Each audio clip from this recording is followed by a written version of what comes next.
Good afternoon. Can you guys hear me?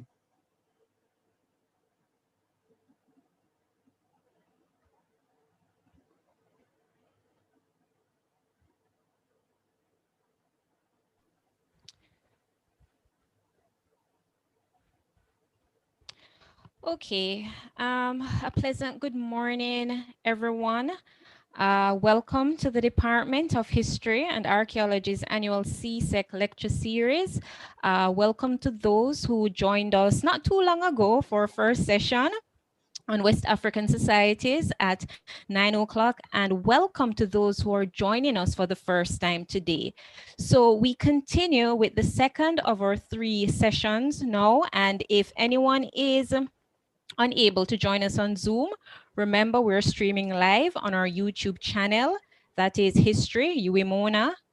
And our presenter for this session is Mr. Michael Leon, a Spanish translator for Pepsi Cola Jamaica, and fun fact, guys, a graduate of our own department, the Department of History and Archaeology.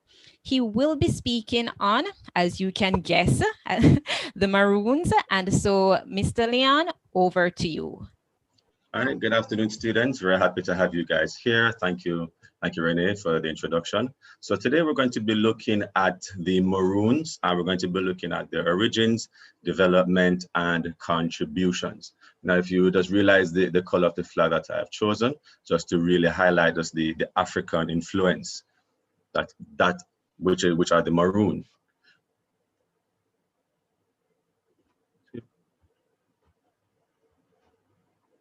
Okay, now first and foremost, we need to understand who these people are, their origins. Now we know basic stuff about them, that they came from the west coast of Africa. We know that many were Akan warriors, many of them came from Ghana. And you see some of the names of the tribes that we have there, the Akan, Ashanti, and the Koromanti. Now we're going to know the reason why I highlighted the Koromanti, just so I can discuss that on the next slide. Now, before we go on, now what I want you guys to note in your books is the psyche of these Maroons and who these people were. Now, my left to be your right. So on the right-hand side, you will see a very famous character. Now, if you guys do not know what movie this is, I'm not sure which rock you'll be living under, but this is Black Panther. And we're showing you that these Maroons are descendants of warriors. Now, the ladies who you see in this picture here, we're going to be discussing them as well, because the role of women in these Maroon society is very, very important.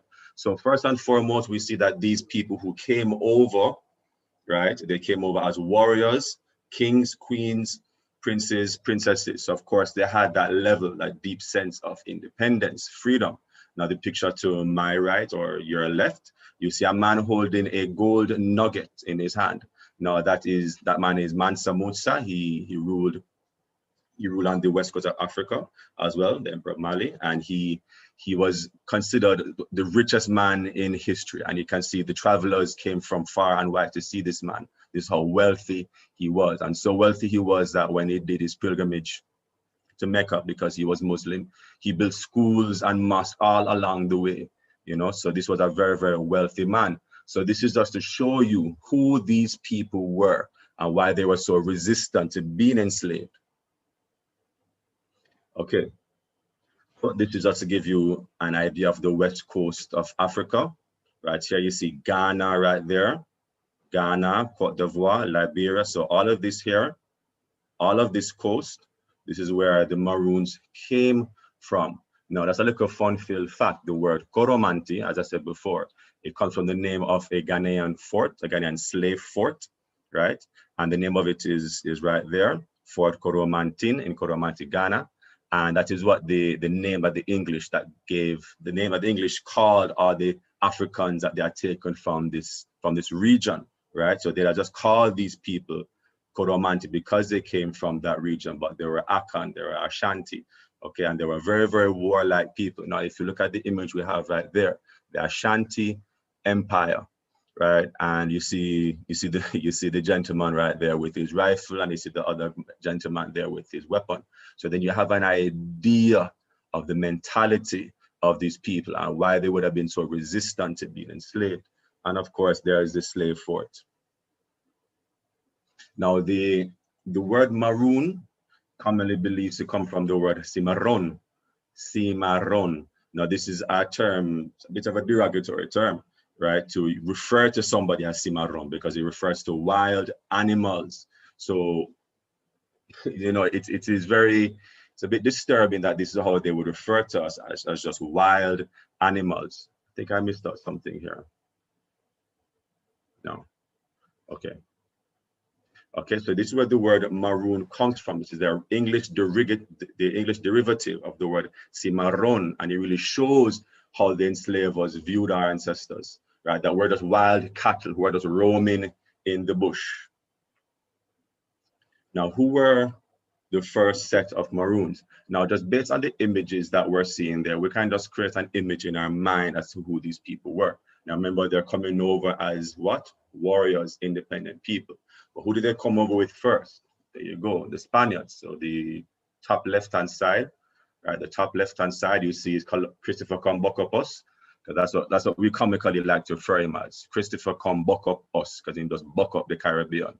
So they came over there, they came over to the West Indies, brought these first set of African slaves. More than likely, they probably had them as servants on board their ships. But as soon as they began to settle, right, these Africans, they escaped from these Spanish plantations and they went to live in the hinterland, the inner part of Jamaica, which you can see the rugged interior right there. All right, so they fled from these plantations, right, and they joined forces with the indigenous Tainos who were there, and they mixed. Okay, now the Maroons, they played a very, very important role in the English conquest of Jamaica, because the CSEC, that's the last governor, his name is right there, Arnaldo de CSEC, was the last Spanish governor. When the Maroons turned against him, that is when he knew all was lost. Okay, so hence we see the importance of the Maroons from day one. And we can see some other information there, right, with regards to Spain formally conceding Jamaica to England by the Treaty of Madrid in 1690.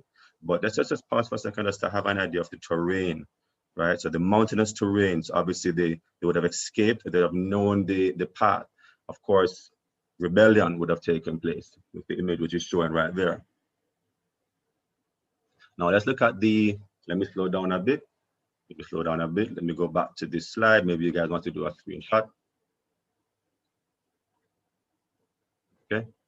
All right, so now let's look at the development of the Maroon communities. Now, of course, these first set of Maroons are settled in the interior, right? And these various Maroon groups, they had merged together, right, to form the Leeward Maroons in the west and the Windward Maroons in the east. Now, we have the information right there. I'm going to give you guys time just to do a quick screenshot, right? So as opposed to me having to read through everything, you know, we can just have a discussion.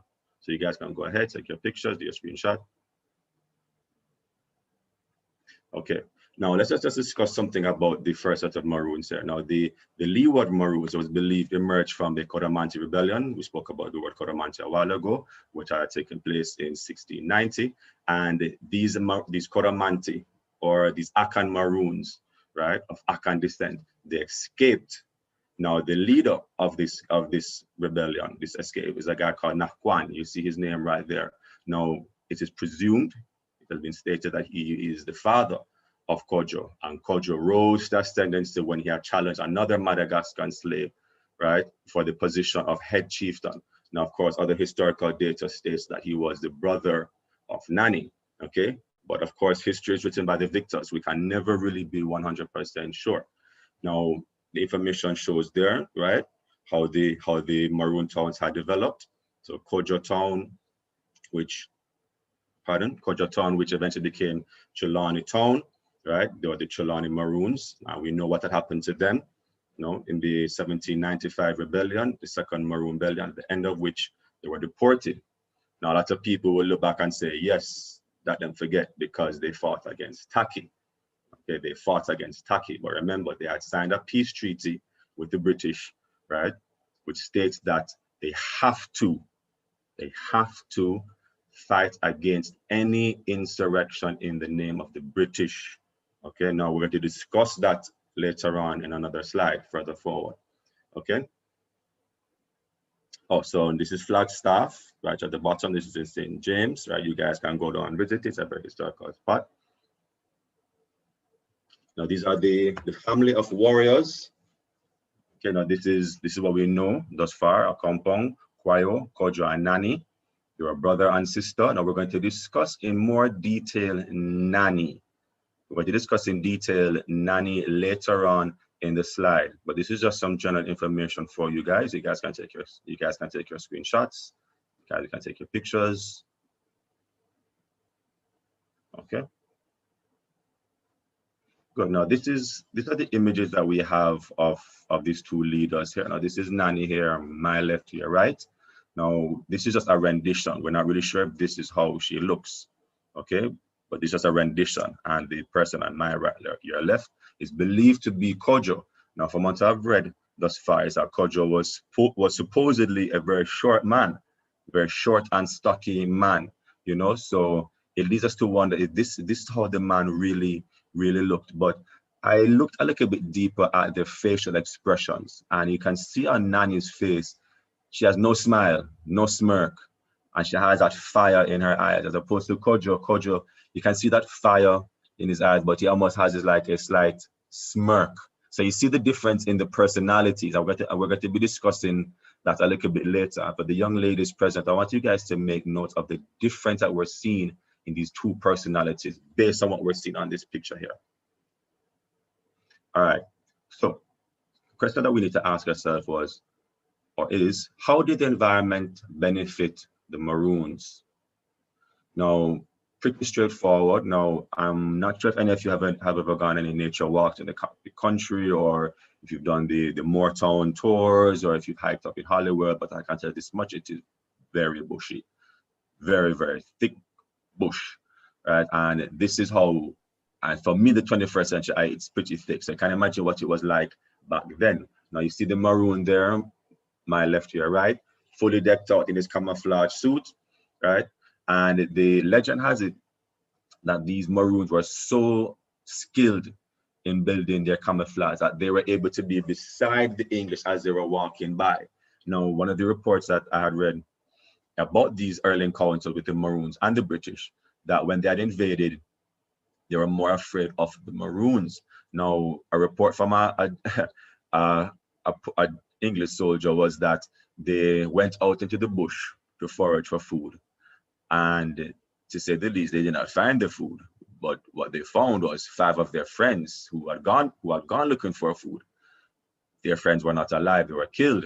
They were killed by the Maroons, and they were strung up by their ankles up in the trees, right? And there's a clear indication. Now, based on the other photos that we see there, right, we can see the Maroons strategically moving through the bush and ambushing the British. Now, there's a YouTube video you guys need to watch. I need to share the link, right, in which they did a tour, and what the Maroon was saying in this video, this YouTube video, was that they had traversed through the rivers. They had traversed through the river, so the rivers was their roadways, and because they're walking barefoot, they had a better grip on the stones, able to move through a lot stealthily, as opposed to the British, who they wore their heavy boots, big red shirt, and the Maroons were just lightly armored, you know, just 2-fold clip on a camouflage suit, and that's it. Okay, so we can see how environment played a pivotal role, and because they were there for so long, they knew the areas. Okay, how did the Maroons impact colonial society? So let me slow down for a bit. Give you guys time to take a pic. Okay, going forward. All right, now I think 3 things that we're going to look at here. We're going to look at these 2 images here. I'm going to be looking at this quote right here. Now, this quote was brought to you by Brian Edwards. He was a prominent plotter / historian of the time, and he wrote, "They plundered all around them and caused several plantations to be thrown up and abandoned, and prevented many valuable tracts of land from being cultivated, to the great prejudice and diminution of His Majesty's revenue, as well as of the trade, navigation, and consumption of British manufacturers, and to the manifest weakening and preventing the further increase of the strength and inhabitants in the island." Now this is coming from a planter. Now this is going to show this, the man word is paramount because he himself lived it and he's telling you the impact. Now just ask yourself, what is he saying? What do you think they did? Economic reasons. Think about it, they can't cultivate certain lands. Money is going to go down. So based on the image that we're seeing right here, right, we're seeing buildings up in flames. We see the Africans up in revolt, right? Okay, so we're clearly seeing an economic impact, right? And furthermore, you're not able to expand into certain tracts of land. Okay, so we're seeing the impact of it. So let's just pause. Let's look at the pictures right here. At the top, you see the guy with the machete striking down upon the white man.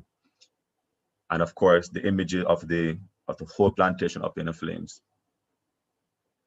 Okay, now what are the political impact? Now, as I stated, Kojo had been reported to be a short man. So this image we have right here of Kojo in the green, right? That is supposedly him there signing a peace treaty with the British. Okay, this is, I know these other renditions. Now, the political impact that the Maroons had is that they showed that their support or pacification is vital if the British wanted to maintain stability. Okay, so if they do not have the support or the pacification of the Maroons, meaning when I say pacification, meaning say they're not gonna attack the plantation anymore. Okay, so this was shown with the Spaniards who had lost their support, as I discussed further back. The last Spanish governor, CSEC, he lost support from the Maroons. Okay, and the island, as I shown furthermore, right, could not have been secured unless hostilities between the Maroons and the colonial government had subsided. Now, the political impact as well is that, okay, we're going to discuss this further on, meaning the political manifestation of other rebellions, because, they would have fought against who? Taki and Sam Shah. Okay, so any political movements that would have developed, right, within the enslaved population would have been fought against by the Maroons. Now we're to be discussing this topic further on under the title Controversy and Pragmatism. Okay, let me slow down, give it just the time to take a picture. Okay. All right, so this is the economic impact, as we discussed a while ago. Without Maroon pacification, they would not have been able to cultivate certain lands, and that is a fact. Because as soon as they would start to move into the interior of the country to explore further resources, who would have been waiting. Now let's look at the image we have right here. Right now, this is, I'm not sure which colony this was, but right, it's just to bring across the point, right, that this is what they had. This is the impact of the Maroons. Now, if you look at, say, another colony such as Haiti, or well, at the time Saint-Domingue, when the rebels, right, had burned down these cities, they could see them, the flame for miles. Okay, now this does not also take into point that they had to spend money on sending troops, sending guns, sending ammunition, protecting the fort, X, Y, and Z, so there's an economic impact. Okay, now controversy and pragmatism. Now I'm going to slow down for a bit. Let's give you guys time just to take a picture of this. And I'll try to read the 4 points I have there. Maroons, such as those from Trelawney Town, aided in repressing the Taki and Sam Shah rebellion. Maroons acted as trackers to return runaway slaves. Maroons on Colonel Fife, which is the picture right there, the top left-hand side, right? And Maroons took a pragmatic approach in dealings with the British. Now, there's a reason why I put these two images here. Now, you should know who these people are, right? So, of course, this is Bob Marley. Of course, Michael and Edward. And of course, who's this character we see right here smoking his cigarettes? All right, this is the one and only Fidel Castro. So of course, you can see he's just in his little zone. He's puffing his cigarette. You might actually wonder, what is he thinking? He looks completely calm and relaxed, probably just running through his mind what the policies. And the same thing with Michael Manley. Now, the reason why I put that there, okay, because I'm going to look at, we're going to compare something here, right? The JLP and the PNP, just to show you pragmatism, because what I'm putting forward is that the Maroons had taken a pragmatic approach. The Maroons had taken a pragmatic approach. I mean, they took a very logical, rational approach. It was the best approach that they had to take for their own survival. Now, pragmatism plays a very, very big role in international affairs, meaning how you deal with other nations, how you as rulers deal with each other. Now, as we had spoken earlier on, the Maroons, they were leaders. Okay, they came over as leaders, so therefore they're going to approach the negotiations with the British as leaders, and I believe they took a pragmatic approach, just like Edward Seaga and Michael Manley. Let's look at both of them. Now, Manley, I'm going to keep this very short. Manley took a more idealistic approach in the 70s, in siding with Fidel Castro, in support of third world movements, right, in support of Fidel Castro and Cuba's activities, Angola, openly speaking out against the United States, openly speaking about imperialism. Okay, so he had taken a more idealistic approach. Now, if you stop and just take a check for a minute, now how pragmatic was this? Because who was the one who was providing Jamaica with the most amount of loans? There you go, the United States, as opposed to say Edward Seaga, the GLP, that taken a more pragmatic approach, right? And that they made a deal with the devil, then put it that way, for the betterment of the society. So this is the point we're looking at. Okay, so now when we're looking at the Maroons and we're saying, oh, them boy they are sell out, them do this, them do that, them do this, do that. You have to pause, and say, okay, what was the situation that they were facing? The same way in which both of our leaders had to pause and said, okay, what are we facing? I think Edward Seaga took a more pragmatic approach in that he did not jump on this bandwagon of saying, oh, burn out America, this burn out, I'm gonna link with Castro and third world unity. Yes, he was for it, but he knew how to toe the line. Okay, so he took a more pragmatic approach. So this is why we looked at this topic, controversy and pragmatism, because if we just stop and really meds the situation that they were facing.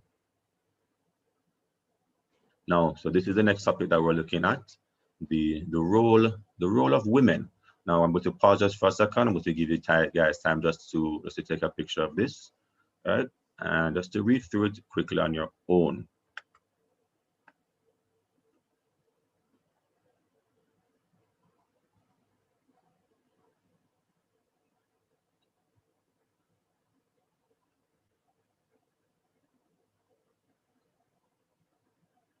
Okay, all right, let's begin. All right, so the reason why I'm putting this here, because it shows the influential role that women had, not only through Nanny, yes, Nanny is very, very important, right? But just women in general, and how that is a reflection of African society, and that some of the images that they want to put out, that women in Africa were subservient. No, that is rubbish. Okay, that is complete rubbish. No, Nanny wasn't the only female leader. No, that's the one that we know about. Now, reports are that there were other female leaders as well. Now, this stems from the African tradition of having women in powerful positions. Now, we're going to be looking in that shortly in the next coming slide. Okay, so Nanny's position, the role that she played. Hello? Sorry, I heard someone a while ago. Right. Now, this stems from the African tradition of women holding these powerful positions. Now, in several cases, they were more resilient than their male counterparts, such as Nanny. Now, from what we understand, when the peace treaty was signed, Nanny was livid because Nanny, she wanted to continue the fight. Now, we're going to hold on to that point. I'm going to try and link it back, okay, to the females in Africa. Now, because we're looking at the important role of women in West Africa. Now, a lot of the images that we hear also about Muslims, right, that they subjugate women, it is not true. Now, if you look at the statement right here, the Prophet Muhammad, peace be unto him, held mothers in high regard. A man came to the Prophet and asked, teacher, who is most worthy of my kind treatment? The Prophet said, your mother. The man asked, and who? The Prophet again replied, your mother. The man further asked, and who? The Prophet said again, your mother. The man asked, who after that? The Prophet responded, then your father. Muhammad also said, paradise lies at the feet of your mother, which means that if you want to find the way to paradise, you have to know how to walk in the feet of whom? A woman. Okay, so this shows the powerful influence that women had. Now, if you look at our own instances in Jamaican politics, now there's a documentary called Life and Death, in which Beverly Manley, she was giving a testimony about when Henry Kissinger, he was American Secretary of State in the 1970s. He came to meet Michael Manley to discuss Manley's relations with Castro and so on and so forth, and Jamaica's positions in the third world. In a sense, to just tell Manley, yo, just go easy. So when he came now to Jamaica, Beverly was saying that she saw Michael Manley and it's close to go on the road. She said, honey, where you going? So she said, well, I'm going to see Henry Kissinger. So his wife said, no, you're not. And he said, why? So then she looked at him and said, because you are the Prime Minister of Jamaica. You are the leader of this country. He came to see you. So he should come and sit you. Go and sit down and have your dinner. And this is something that she had recounted. And well, Michael heeded his wife's words, and he had a seat. So it goes to show the powerful impact that a woman can have, right, in society. Because Michael did not go. Now, the Benin's female warriors, now we're going to tie it back.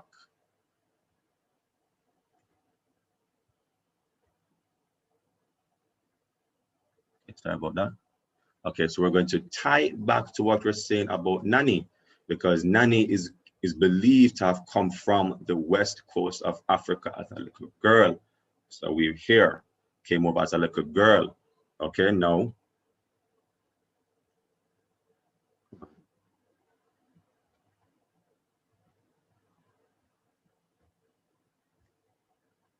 Okay, so this is the west coast of Africa once again, and these are the legendary Benin female warriors. Now, if you're looking at the picture on the bottom left-hand side, my right, and you're asking yourself, who are these three young women? Then you clearly be living under a rock, because this show, right, or this image is coming from Black Panther, and this is based on fact, right? That they were royal all-female bodyguards, right, as the image shows right here. Now you will see who clearly is the lead woman. She's standing right there, look like she's holding her sword to her side. Okay, so we're showing that these women were always warriors. Now, what had came to my mind, one second.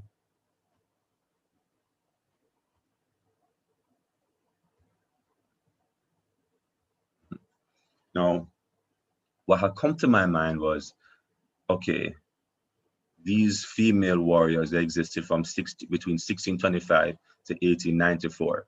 Okay, we know of Nani, it existed in 1739. So that means that within her lifetime, these women would have existed, would have been known.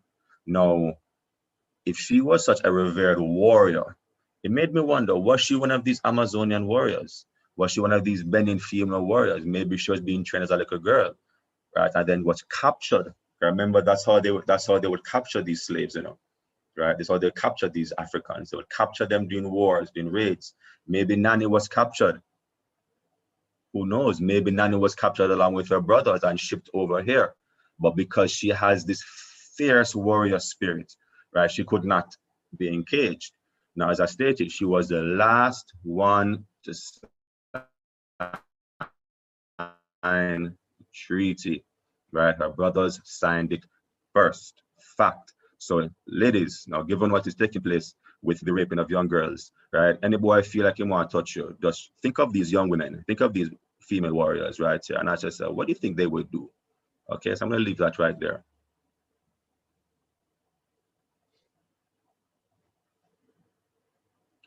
All right, now we're going to finish up a few with this, the Jamaican Spirit. Now, you see the boss right here, right? Number 2163, beating his chest as he crosses the finish line. Which parish was he from? There you go. Where did the Maroons inhabit? There you go. Coincidence? I think not. For all we know, if you're saying traces his bloodline, maybe he could carry it back all the way down to the Maroons, Okay, now if you look at, say, Shelley, maybe Shelley can trace her direct lineage to Nanny, or Chronix and Protege, the young veterans in the music industry. Now, the Jamaican Spirit is why I put this here, because Jamaicans, as the saying goes, we look about with Talawa, right? And I believe that the Maroons, they definitely instilled that in the Jamaican psyche. And if you even just look at the Africans that they had stolen and brought in over here, right? The most resilient, rebellious Africans came over here to Jamaica, and I think that definitely shows itself in our spirit. So you see Shelley right there, with the flag holding our son, right? So what comes to my mind? What comes to your mind? Nanny, right? Now there's going to be another presentation. We're going to be sharing a video, right, in which the presenter, she'll be discussing the Suriname Maroons, right? And she's going to show you how the pivotal role that women held even in the Suriname Maroon community. Okay, so now these are the few cultural holidays. You guys can just take a picture of this right here. Okay. All right. So this here concludes my presentation. I'll be sharing this slide with you guys, and don't forget to tune into the YouTube presentation that we'll be doing on the Suriname Maroons.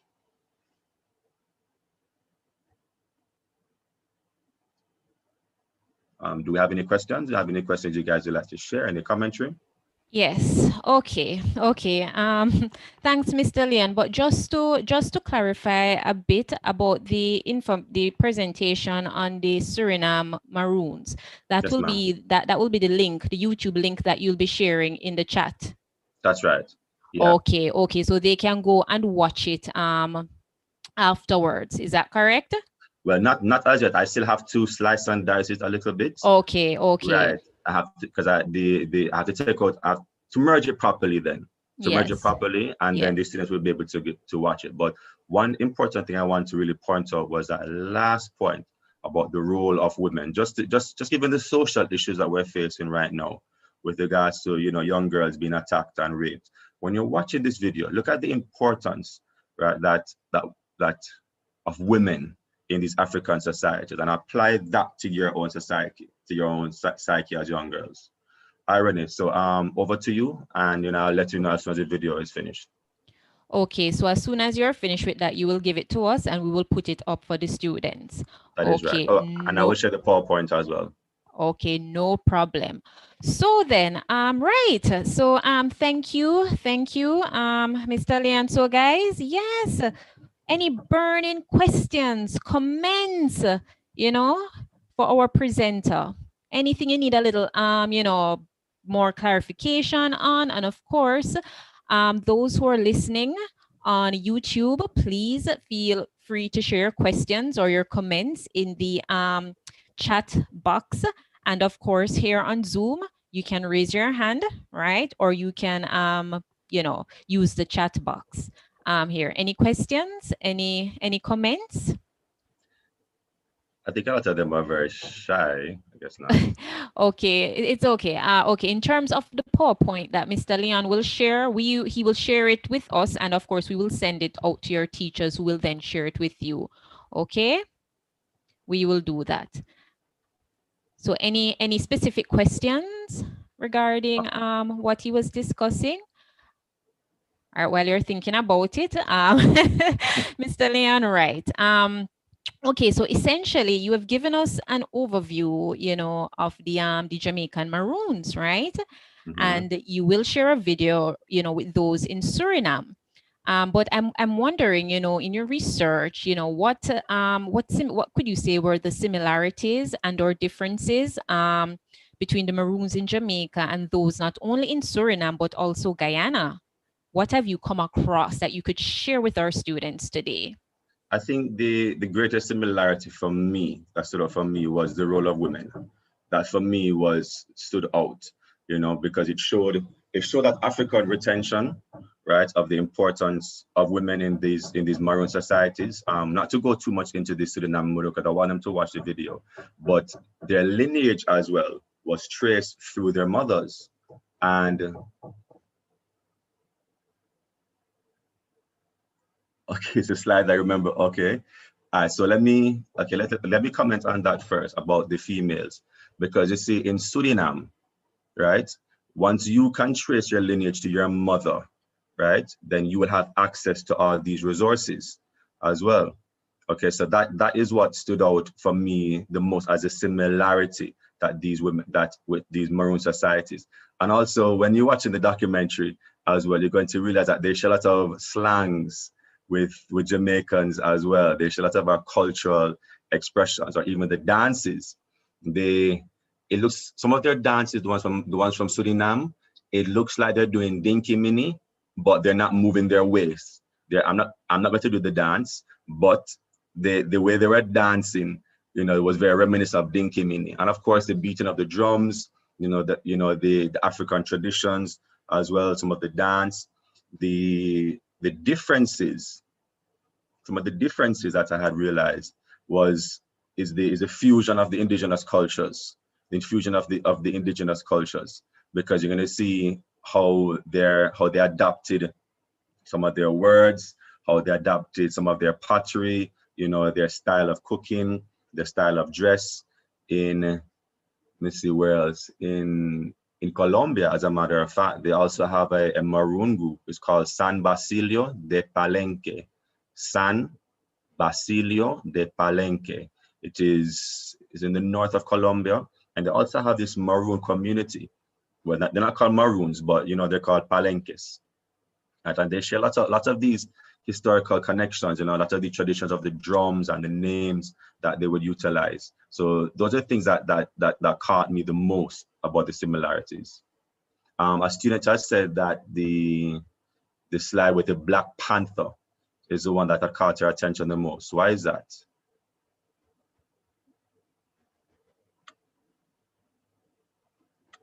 I think it was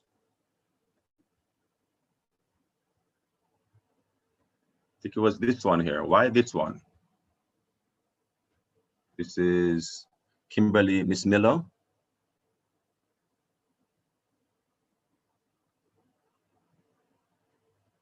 Okay, I think, okay, she published shy. But I like the fact that you like that one on the basis that it shows the identity of these people. Now, this is what is so important to us, right? Now, as historians, this is what is important to us, the development of identity, okay? Because, in the past, we had this bleach out face culture, right? Bleach out your skin, don't embrace the blackness. Now, the fact that you like this slide tells me a lot about you. Makes me wonder, okay, is that you yourself are Black conscious and you're looking at the images that we're putting out here? Because this is who the Maroons were. This is who they were. This is the identity that they came over with, right? So what I really encourage students to do is that between the period of enslavement, that is not who you were. No. The period of enslavement is not who you were. Who you were before, right? That is who you were at one point in time. Okay, so the fact that you like this slide, see that, okay, you're getting in touch with the identity as to who you are. There you go. There you go. Well done, Miss Davis. She was a strong Black character. Strong, okay? Strong Black character. Now, these are the kind of images, these are the kind of themes that we want to take away from it.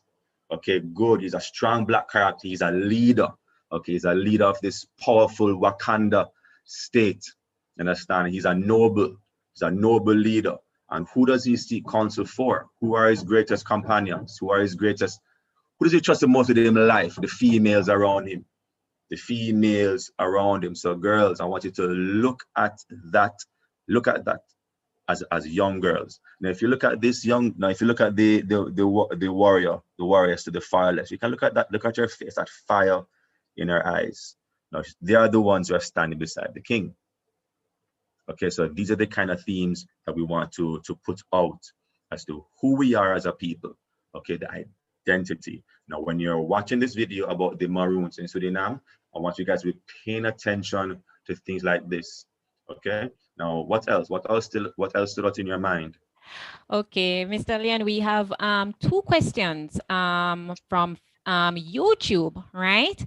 And the first question is, were Maroons runaway slaves or mountain dwellers?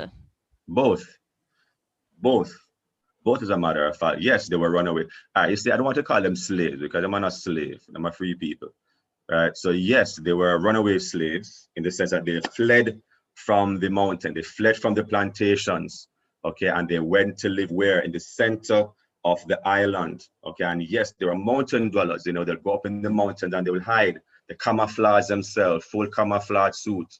Okay, and they will go out into the bush and hide and ambush the British soldiers. And it was the same thing with the Suriname Maroons as well. They would go deep into the jungle, and Suriname is 90% bush. So the presenter in that video really emphasized that. So when they went way deep in, as these Dutch soldiers would come in, you know, they knew all the trails. They knew all the trails. Now, if you look at the camouflage, but you know, there's something about this slide that really caught me, because what caught me about this was how they viewed people like us, right? People of color. Now you look at me and say, oh, brown man, but no, remember, you know, if we're looking at mid-18th century society, as far as they're concerned, I'm just a lighter skinned slave. That's all I am. Okay, so this is how they viewed us. Animals, runaway cattle, where you just left the grill open, the gate open, the fowl, then run up and down, right? That's how they perceived us, and that's how they treated us. So when these Maroons now fled into the mountains, right, having gone through the middle, on top of that, the middle passage is at least 6 weeks tied up to our boat, right? You're being whipped, you're being raped. So obviously, you know, they're going to have that sense of freedom, you know, to come out. But as we discussed in this slide right here, pragmatism, we have to be pragmatic. Controversy and pragmatism, they had to make the best choice in order to survive. That is what is important. Now we look at it and say, oh, them boy, they are sellout. Them boy, they are sellout, X, Y, and Z. But no, remember, you know, that they had to do what is best for the community, for them. Now, Nanny, she apparently was a hearted. She apparently was a hearted, so she was ready to just continue the fight, right? Whereas her brothers were the more, all right, sis, I could just try reason this out with them. Okay, so it just even learning that made me stop and wonder, you know, this probably makes sense why Jamaican woman heads are hot. Just, you know, it stems from all the way back to Nanny, you know, just that Jamaican woman personality. But this topic here, controversy and pragmatism, right? I want you guys to really think about that going forward, okay, the decisions that they had made. Any questions, any other commentary? Yes. We have the one more from YouTube, and it goes to show that some of us can't wait to see that video that you'll be sending us on the Suriname Maroons. So one viewer wants you to tell us a little bit more about the differences between the Jamaican and the Suriname Maroons. All right, some of the differences would be like the language. The languages, they have a more direct African language because they were so isolated. They're so isolated from the Dutch, you know, so their language is a lot more acutely African as opposed to for the Maroon traders. Okay, all right, so two questions, the differences. Okay, the differences, I would say that the Suriname Maroons have more African traits, the languages, some of the names that they would have a lot more African elements to it. Let me see, there's more influence also of the indigenous as well. Let me see, other differences. I cannot think of any other major cultural differences because the thing is that members of them are African people, right? Them are African people as well. So it made me even wonder more time, like maybe one brother was sent to Jamaica and next brother was sent to Suriname, you know? More differences. No, I can't think of anything other than the language. From what I understand, they have their unique language as well. And the presenter, she shared some of it as well. Now, would I say that the Maroons were traitors? No. No, I would not say they were traitors. Saying that they were traitors would be a little bit too harsh. I think they took a pragmatic approach. Now, all right, come meds it. If we go and say boom, we continue the war. Man, I'm sorry, nanny, I could go on war with them boy. Right? What do you think would have happened? Do you think they would have been able to sustain the war? Do they have the numbers? Do they have the resources? You know, these are some of these fundamental questions that we have to be asking. You know, so no, I would not say that they were traitors. I can see why you would say that. But I can see why you'd say that. But no, I would not say that.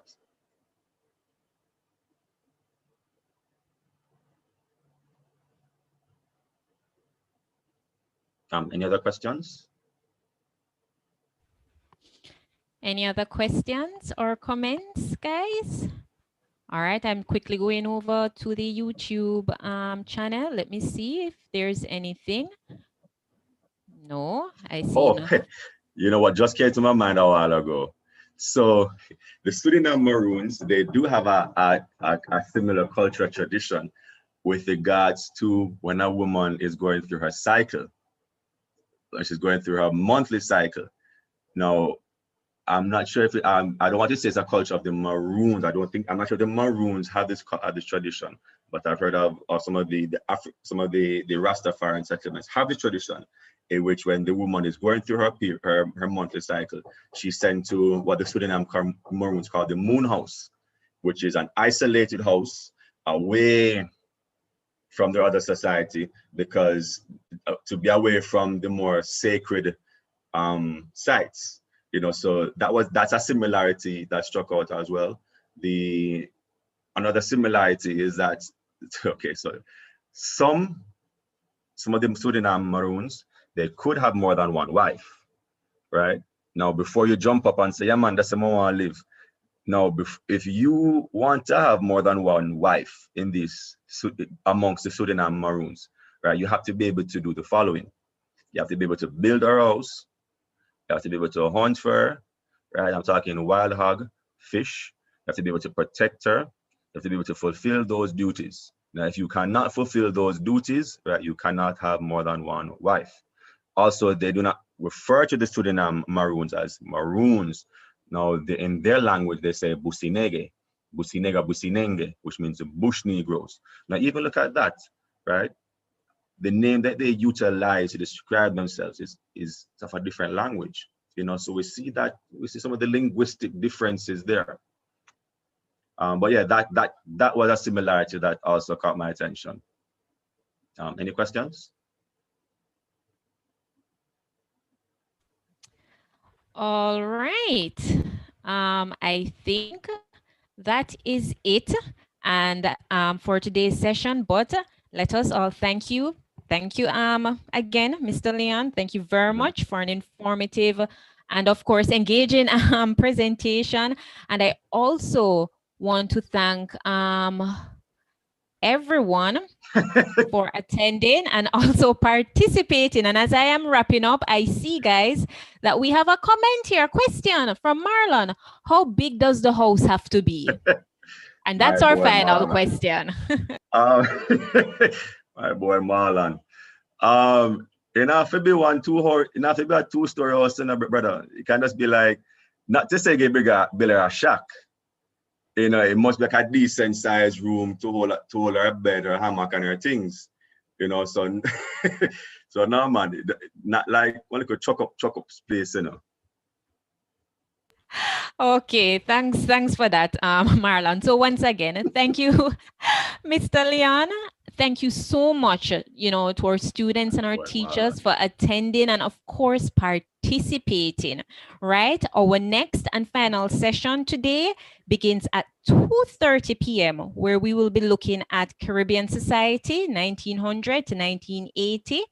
And remember, if you're unable to join us on Zoom, we will be streaming live on our YouTube channel, History UWMONA. And of course, please, guys, remember to invite your friends. So see you all at 2:30 p.m.